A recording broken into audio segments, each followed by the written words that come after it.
Hi everyone, bless you in Jesus' name, amen. Let's pray. Father, thank you that you are our Father. Thank you for your love for us. Thank you for the gift of your Son, who sent the Holy Spirit to us, that we might know that we are sons and that we are deeply loved by you. Holy Spirit, we pray that you minister to the deeper places of our being, that we might be able to not just think about your love, but we might truly be able to see your love, that we might be able to be open to receive you on an increasingly deeper level, that we might be able to live from your life. Lord, we know this is your desire.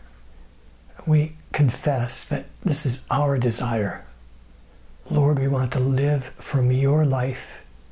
We want to live from your love.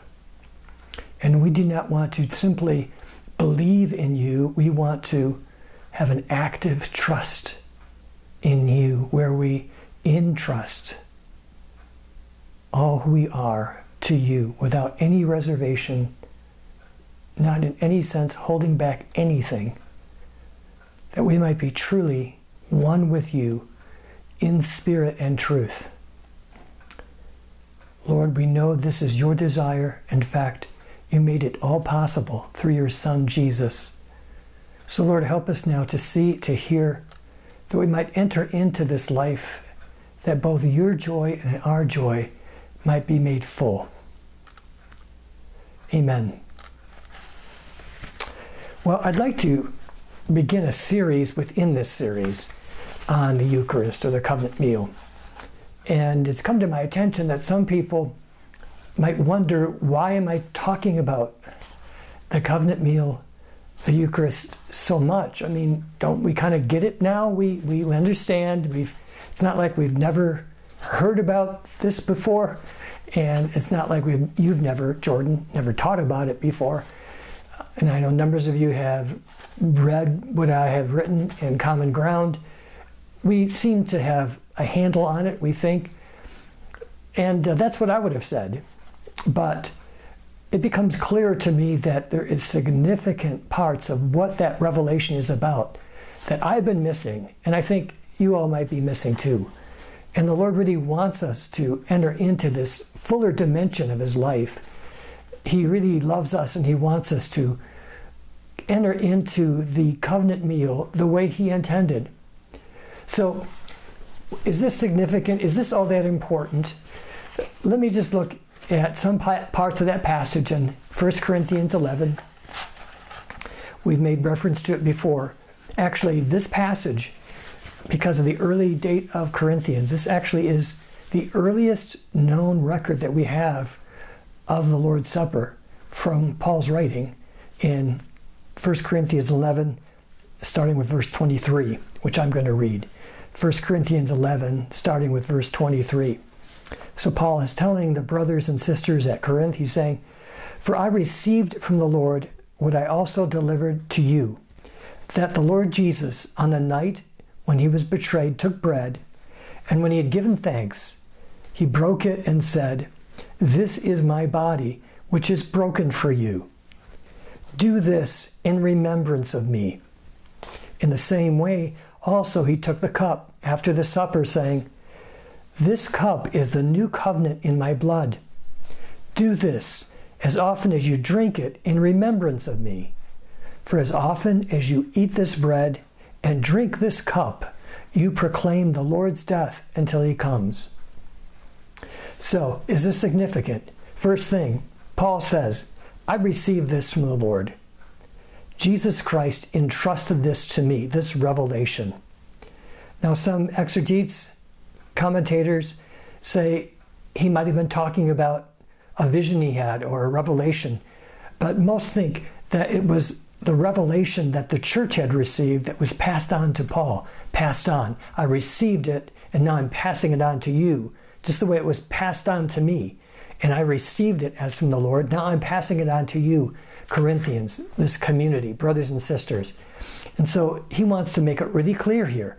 He's saying, Jesus wanted people to practice this particular rite in a particular way for a significant purpose. And so Paul got it. This is very, very important. And Jesus is saying, do this. It's not an option. I mean, if the Lord spoke to you, or if you know for sure the Lord spoke to someone else or a group of other people, and they said, the Lord made this clear, that when you come together as church, every time you must celebrate the Eucharist.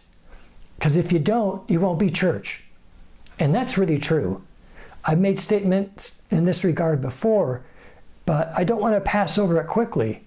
Every time the early church gathered together as church, not just as a gathering in general, but to be church, to come before the Lord and to stand in the Lord, to represent the Lord, to hear the Lord. Every time they gathered together in the covenant of God, they had this covenant meal. It wasn't optional. So Paul is saying that I got this from Jesus, and this is what he says must be placed in my church. Now, is that important? Is that significant? Should we really care? It's a take it or leave it proposition. No, we have to do this. This is what the Lord is saying, and there's a reason why. Let's look on. Second point I want to make 4 points here. I could make so many points around how significant this is. In fact, probably in a couple sermons, I'm going to outline all the things the Scriptures makes clear about the significance of the Lord's Supper and what it's supposed to be about. And I think it'll be astounding, because it certainly blows me away. And what it portends, what it promises, that is just amazing, because it can be life-changing. Okay, second point. So in this passage that I read, that I want to emphasize, it says, then he said, taking the bread, this is my body, which is for you. Do this in remembrance of me. So he's making reference to the bread. And of course, the whole context says, he broke it and he blessed it and he gave it. That's the ongoing formula. Blessed, broke, and then gave. And the meaning here they want to go into is one more time is a sense of remembrance. I want to quote the New Testament theologian Herman Ridderbos in his outline of Pauline theology. He writes, it's not merely a subject, in reference to what remembrance means. It's not merely a subject recalling to your mind. Like, I remember when that happened on that summer day. That was nice, wasn't it? And the wind was blowing in my hair. It was warm. Remember that? I mean, we're not in that now, but you remember that? And he says most people think about it that way, but he said, this is not that. By this term of remembrance, this is understood to be an active, now I'm quoting him, active manifestation of the continuing and actual significance of the death of Christ. One more time. It is not just recalling a subject to mind, but it is, quote, an active manifestation of the continuing and actual significance of the death of Christ. In other words, what Jesus did on the cross, in the fruit of that, all that comes from that, the forgiveness of sins, the promise for health and healing, protection, revelation that comes from this cross and the ensuing resurrection and ascension and the gift of the Spirit, all that comes alive and is made present in the past, in our present, and the future converge into manifestation. So it is more than a portal into heaven. It's actually a manifestation of heaven. I'll say that more later. Let me also quote from someone else, theologian Michael Horton. He's a Reformed theologian. but his point is just universally accepted among all theologians who have studied the context. And he says, in our Western intellectual heritage, remembering means recollecting, recalling to mind something that is no longer a present reality. Kind of like the example I gave, summer, hair, wind, all that. Yeah. Nothing could be further from a Jewish conception, he says. For example, in Jewish liturgy, remembering means participating here and now in certain defining events in the past and also the future. So again, this is where heaven and earth come together. This is God's remembering that we're entering into. And if with God, the past and the present and the future are always the present. And so in a way, we're entering in the very way that God remembers.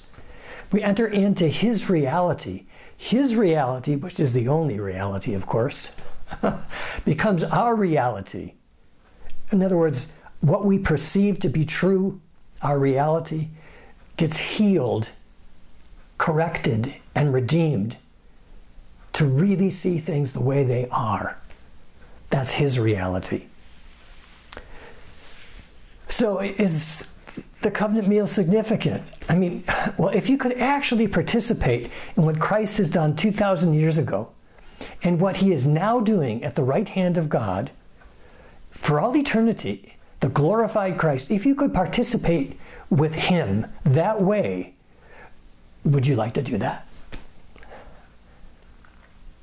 Would you like to participate with the risen Lord who died in our behalf so that we could know him as the risen Lord? Would you like him to be a part of your life experience? Would you like him to define your life experience because he himself is life? It's a silly question because, of course, the answer is yes. But this meal is so significant because that is a significant statement to make. That if you could participate, partake of, enter into that reality, which is not simply a reality, but it is a personal presence of God.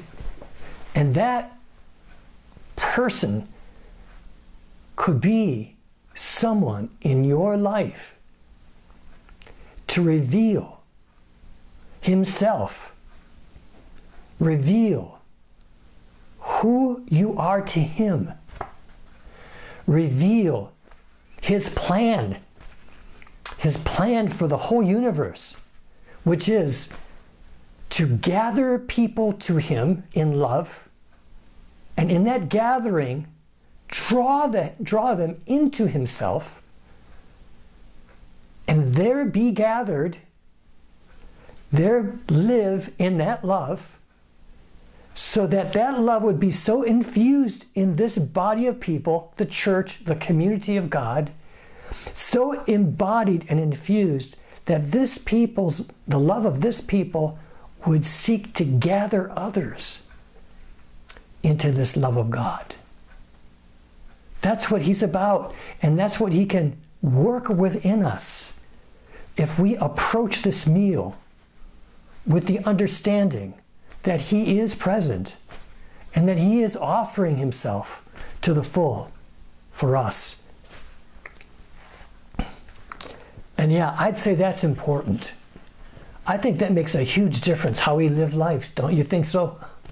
The decisions we make in life, what we are orienting and thinking about, what we are giving ourselves to. Absolutely. Okay, third point. Making a reference to that passage in 1 Corinthians 11 again. This cup is the new covenant in my blood. Do this as often as you drink it in remembrance of me. So Matthew 26:28 says, same account, different wording.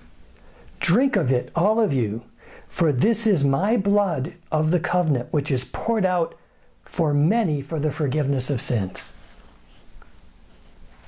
The Lord gave up his life blood to bring us into a covenant with him, to bind us with him, to bring about a real union with him, so that he would be in a place and we'd be in a place where he could continually cleanse us, forgive us of our sins. How important is that to you? To have such a relationship with God that you would know that what he has done on the cross, that is alive, that constantly the Lord's heart is forgiving. His death on the cross is his, and in this meal, the way that it's signified is wanting us to really know that he always offers himself toward forgiveness and cleansing. And he wants us to enter into his life. Both in Leviticus and Hebrews, numbers of places, the scriptures say life is in the blood. When it says that Jesus gave his blood, he's really saying, what's really meant in that time is he gave up his life. The reference to the shedding of blood is also a reference to his sacrifice, through which we receive this covenant of forgiveness, this God who forgives us and who loves us. But we have to understand this, that this life isn't just like the life of an animal or a life of a human being. In fact, there are certain Greek words that are different for that kind of life and this life that we're talking about, which is the life of God. The life of God never ends. The life of God always begets life. The life of God infuses life. It simply doesn't make alive, but it continues to be a reservoir of life in those who partake of it. So we're not simply alive, but we are alive with God. That's the meaning in Ephesians when it talks about how that the Lord has offered up his life so that his fullness would be in all and through all. This life would saturate us. That is what this covenant meal is pointing to and inviting us into. So if you knew that you could actually drink from a cup and eat from something that's been set apart under God's supervision to signify and actualize in a continual way that we might participate in this sacrifice and this life and this union provided for us through the covenant of God in Jesus. If you knew that that was available to you, isn't that significant to you to partake in that, to receive that, to enjoy that? Of course, it's just mind-boggling that that is even possible for us. But the Lord wants us to know this.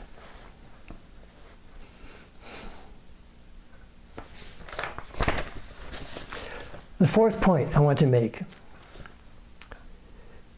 For as often as you eat this bread and drink the cup, you proclaim the Lord's death until he comes. Jesus says, as often as you eat and drink, you proclaim the death. What that means is not that he just died, but what his death means, which is the end of death. Because it says, until he comes. Well, that means he's alive. He's not going to come back as a corpse. He is fully alive. And so as we proclaim his death, we are saying, in this participation, we get it. We understand what it was all about. Not only that, but we proclaim it. Not by just words. That word for proclaim doesn't mean just words, but it means like a proclamation in the sense of an incarnation is a proclamation. It's a demonstration. Jesus, John says, explained the Father by his very indwelling. He showed us the love of God, that God isn't wanting to be far from us, but he wants to embrace us. So he embraces us in the Son. And the Son now offers this embrace in his glorified humanity. And he's saying, as you partake in this meal, and you join with me, as I have joined with the Father, and as I've offered up my life for you, now through the love that fills you, you will offer up that same kind of life to the Father, and you will, with me, proclaim the death and resurrection of Jesus Christ. You will be proclaimers of the gospel by your testimony. Is this following? This is important. You partake of this meal, so you enter into the very life of Jesus. Jesus, when he died, you enter into that life. Jesus, when he rose, you're tasting of that life. When Jesus is on the throne, that is your life too. And who he is who he is for us and in us. And so this meal is to bring us into communion with God. It's really that. It's communion with God. Is it significant to have communion with God? Is that very important? Of course it's important. This meal and our participation of it, if we come with love for him, if we come in faith that he is who he says he is, in faith that he is present with us, and if we come in reverence, that is, we honor his intentions in this meal. You see, it's his meal, and it's significant for him. If it's significant for him, it's very significant for us. It's significant that we know this love. One of the reasons it's difficult for us, brothers and sisters, to conceive of this is that the love of God is just too much for us. We're always underestimating the love of God because it's just too much for us. We fail in even overestimating the love of God because we can't do that either. It's just too amazing and too large. He loves us with such a depth of compassion, and he wants us to be just like him. He wants us to enter into all who he is. That's the love of God. This meal is there, brothers and sisters, because the Lord knew that we would live on this earth and that there'd be many temptations for us to be distracted. That he knew that this world would not remember him, could not remember him, that is, enter into who he is. In fact, this world tries to get us to forget him and to set our attention on other things. So there are things on the earth that we might want to have inside of us. We might want to actualize dreams we might want to have happen. What are we living for? We're living for the plan of God, which is to be gathered into his love and there live in that love so that we can gather alongside of him. That's our call. The Eucharist continues to realign our spirit and our soul with reality. That's why it's so important that it is celebrated with the right spirit and entered into with the right spirit. If we indeed revere his presence and revere his intentions in the meal, it will change our lives. We will see things, we will understand things, we will be encouraged, we will believe God for things that would surprise us today. I mean, as we rediscover the meaning of this sacred meal, and as the Spirit of God teaches us and trains us to enter into it and receive it the way the Lord would want us to, that we will be able to be protected from the distractions of the world, because we will be living from the throne. We will not be living just from this world's values and ideas, but we'll be coming from a whole other place. That's what we want, right? We want to live from this place where the Lord is reigning, because we're called to be there too. I want to close with this very important thought. We don't enter into this because our expectations are low, and because we've been trained by those low expectations not to expect any more. What I'm making reference to is our participation in the Eucharist. If we come and we're not appropriately prepared, we may receive indeed something. There might be some communion and communication from the Lord's heart into ours. I'm sure that's true. I'm sure that's true. But not what it could be. And the Lord is inviting us to believe His love, that He would actually institute this sacrament in the church so that He could communicate that love to us, and that it would change us into love. That's what He wants. That's what we want. And that we would have the ability to see Him in a way that we couldn't otherwise. But we have to change our expectations. We have to fight against habits of thought and ways of thinking and even feeling that in some ways condition us not to receive. And so I want to end with a story from the scripture, make a couple of comments from there, and then just end our time in this discussion. The passage I want to look at is a passage I think I briefly looked at before, and it's a passage in Luke where right after Jesus rose from the dead, there are two disciples that were on the road to Emmaus. I'm just going to read this account and then make some comments.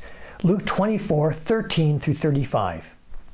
So at the very same time, this is the image you get from Luke, the very same time that Jesus just rose from the dead, okay, now we're going to find Him on the road to Emmaus with a couple disciples. Pretty awesome right there to even think about, that He would be there right after His resurrection. I'm going to bridle myself and not give other meditations on that awesome truth. Okay, verse 13 from Luke 24. That very day, two of them were going to a village named Emmaus, about 7 miles from Jerusalem, and they were talking with each other about all these things that had happened.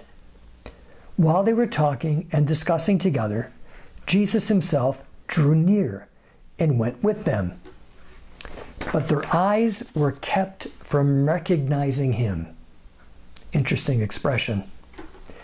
And He said to them, "What is this conversation that you are holding with each other as you walk?" And they stood still, looking sad. Then one of them, named Cleopas, answered Him, "Are you the only visitor to Jerusalem who does not know the things that have happened there in these days?" And He said to them, "What things?" And they said to Him, "Concerning Jesus of Nazareth, a man who was a prophet, mighty in deed and word from God, or before God, and all the people, and how our chief priests and rulers delivered Him up to be condemned to death and crucified Him. But we had hoped that He was the one to redeem Israel. Yes, and besides all this, it is now the 3rd day since these things have happened. Moreover, some women of our company amazed us. They were at the tomb early in the morning, and when they did not find His body, they came back, saying that they had even seen a vision of angels who said that He was alive. Some of those who were with us went to the tomb and found it just as the woman had said. But Him they did not see." And Jesus said to them, "O foolish ones, and slow of heart," that's how come they did not recognize, "slow of heart to believe all that the prophets have spoken.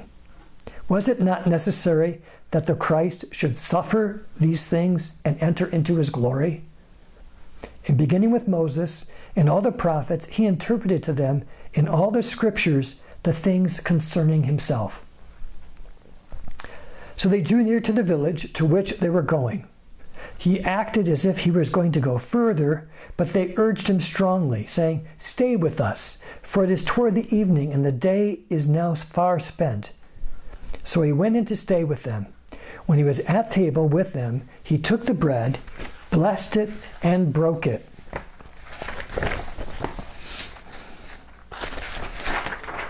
Again, a clear reference to the Eucharist. Blessed, broke, and gave it to them. And their eyes were opened, and they recognized him, and he vanished from their sight. Now notice this part. They said to each other, did not our hearts burn within us while he talked to us on the road, while he opened to us the scriptures? And they arose that same hour and returned to Jerusalem. And they found the 11 and those who were with them gathered together, saying, "The Lord has risen indeed. He has appeared to Simon." Then they told him, this is the disciples now, the two disciples, Cleopas and the other disciple. Then they told them what had happened on the road. And here, this is it. And how he was known to them in the breaking of the bread. You see, that's remembrance. In the breaking of the bread, there was a manifestation of the Holy Spirit, and it gave them eyes to see. So here's a great example of how not to do it and how to enter in. We have to take the Lord for who he is, not who we think he is. And we can't look at our past experiences and say, that's the Lord. And then just tailor our life on these frozen past experiences, aren't alive, things that are memories, but not true remembrance. Things that happened in the past. Remember when you first came to the Lord, how wonderful that was? Well, we're not there now. Why aren't we there now? We should be there now. It's fresh. It's this new life, this Zoe life. That's the word for this special kind of life. That life that comes from God himself. That always begets life. When did we stop seeing that and experiencing that? Have we been conditioned like these two disciples? They themselves were sad and disheartened. And they're walking along the road. I'm sure they're looking at the ground. You want to just say to them, hey, brothers, hey, look up. Look in his face. It's him. It's him. That's what you want to say. You know, stop moaning and complaining and grousing and being sad and in despair. The resurrected one is right there, standing, walking with you. But their heart that was slow to believe dulled their ability to see. And so resurrection life is everywhere, but their attitude has him buried. Because the world says he's dead, and that's what they say. But Jesus wants to say in this sacrament, it's important that you celebrate covenant with me, so that you would keep who I am in your remembrance, your continual participation, and that who I am would always be manifested to you. This is what's open to us, brothers and sisters. This is what we're going to enter into together. We are going to enter into this, brothers and sisters. We're not going to stay with these two disciples looking at the dirt, shuffling our feet, going to a village for I don't know what reason.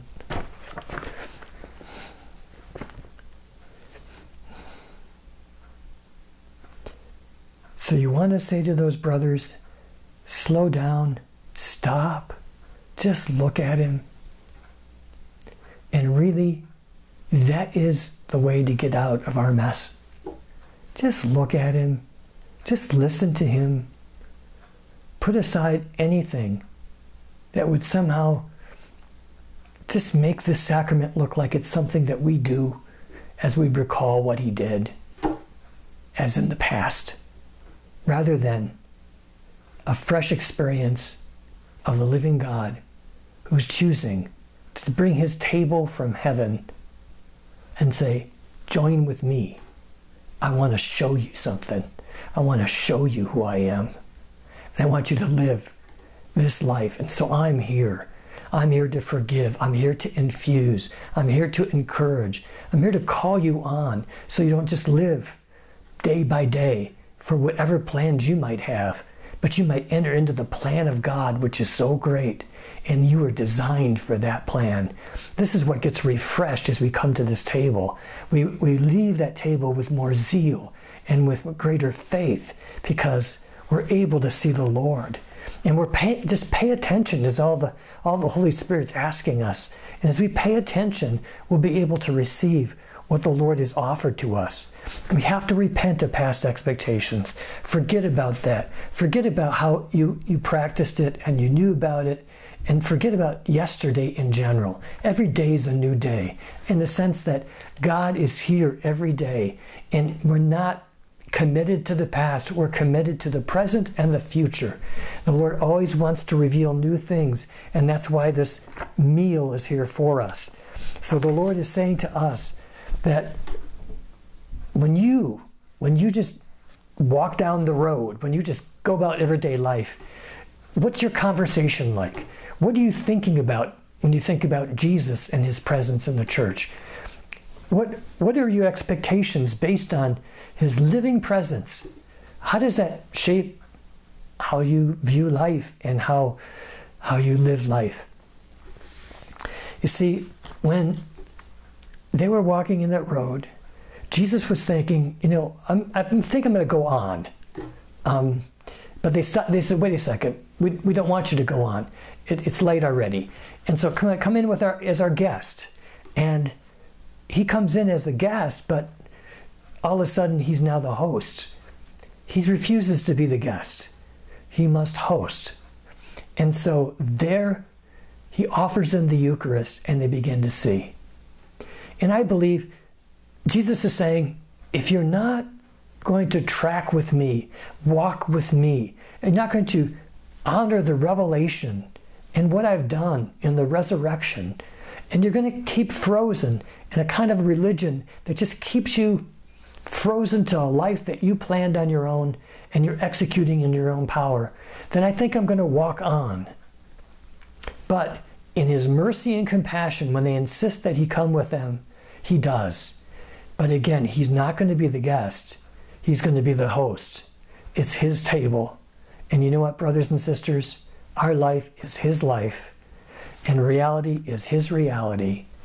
And he's breaking the bread. He's blessing it. He's thanking the Lord for the life that he's receiving from his son and his sons. And now he's blessed it. And he's going to give himself to us yet again, that we might be just like him and walk in the newness of resurrection life. Why is this significant? Our eyes can be opened so that we can see. And when we see the love of God and his divine design for the covenant meal and what he wants to have happen in that meal, we have hope. We are strongly encouraged. We will not settle for anything the world would offer because it's just too small and too corrupted. We're designed for the throne. We're designed to sit at the table with the Master and to learn how to serve by offering up our lives in love. And he gives us the power and the strength and the refreshment to do that very thing as we continue to drink deeply of his life, and it becomes our life. That's why I'm emphasizing these talks around the Eucharist. It can change us. And the Lord made us to be different than we are. Father, we thank you for your love for us. And we thank you for the work of recreation that draws us close to you. Help us to receive these things within our heart, make changes in our expectations. Help us to hear your word and listen to your voice more strongly than to our own. And help us to receive from you this life which defines life. We are grateful. By your power and the work of your Spirit, we will enter into the remembrance that never ends, a participation in your now. Amen.